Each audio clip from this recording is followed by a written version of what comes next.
యాదాద్రి భువనగిరి జిల్లా గూండాల మండలంలోని తుర్కశాలాపురం, పెద్దపాడిశాల, వస్తకొండూరు గ్రామాలకు 2 దఫాలుగా విడిచిన నీళ్లు కూడా అందడం లేదని, మళ్లీ ఇప్పుడు గంధమల్ల నుండి వదిలిన నీళ్లు ఎక్కువ మొత్తంలో వదలాలి, లేని పక్షంలో బిక్కేరువాగు పరిధిలోని రైతులు బతకడం కష్టమవుతుందని బిక్కేరువాగు పరిసర ప్రాంతాల రైతులు ప్రభుత్వాన్ని కోరారు.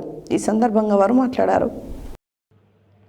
సూర్యాపేట జిల్లా కేంద్రంలోని ఇరిగేషన్ ఆఫీస్ ముందు సోమవారం మోతే, చివ్వెంల, నడిగూడెం, మునగాల మండలాల్లో ఎండిపోతున్న రైతుల వరి పంటలను ఎస్ఆర్ఎస్పీ కాలువల ద్వారా నీటిని విడుదల చేసి రైతులను ఆదుకోవాలని గ్రామీణ పేదల సంఘం తరఫున కాంగ్రెస్ ప్రభుత్వాన్ని డిమాండ్ చేస్తూ సూర్యాపేట జిల్లా నీటి పారుదల శాఖ పర్యవేక్షణ అధికారి ఎస్సీకి వినతి పత్రం అందజేయడం జరిగింది.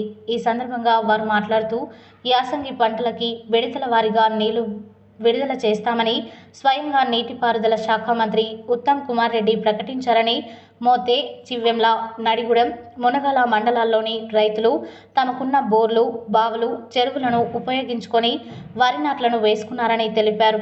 నేడు భూగర్భ జలాలు ఇంకిపోవడంతో నీళ్లు లేక పంటలు పండగ ఎండిపోతున్నాయి. ఎస్ఆర్ఎస్సీ కాలువల నుండి వచ్చే నీళ్ల కోసం రైతులు ఆశగా ఎదురు చూస్తున్నారు.